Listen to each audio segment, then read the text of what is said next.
இதுவரைக்கும் உலகத்துல எத்தனையோ மறக்க முடியாத சம்பவங்கள் வந்து நடந்திருக்கு அப்படின்னாலும் அதுல இந்த சம்பவம் அப்படிங்கிறது வெகுஜன மக்களாலையும் சரி, அதே நேரம் பல்லாயிரக்கணக்கான ஜனநாயக சக்திகளாலும் அவ்வளோ சீக்கிரம் கடந்து போயிட முடியாது, மறக்க முடியாது அப்படின்னு கூட நம்ம சொல்லலாம். அது என்ன சம்பவம் அப்படின்னா, அதான் த வால் ஆஃப் பெர்லின் அப்படிங்கிற அந்த சுவர் உடைக்கப்பட்டது, திறக்கப்பட்ட தினம் அப்படிங்கிறது வரலாற்றில் என்றுதான்.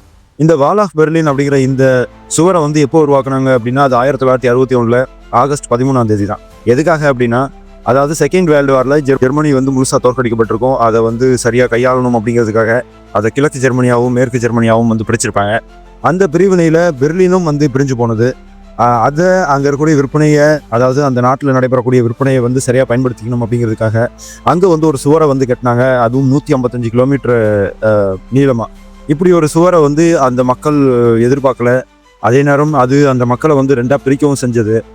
இதை சரியாக கவனித்த அந்த அரசாங்கம் 1989 எந்த பிரச்சனையும் பண்ணாமல் நவம்பர் 9 இதை நாங்கள் உங்களுக்காக திறக்கிறோம் அப்படின்னு சொல்லி அந்த சுவரை வந்து மொத்தமாக பிரேக் பண்ணி திறக்கிறாங்க.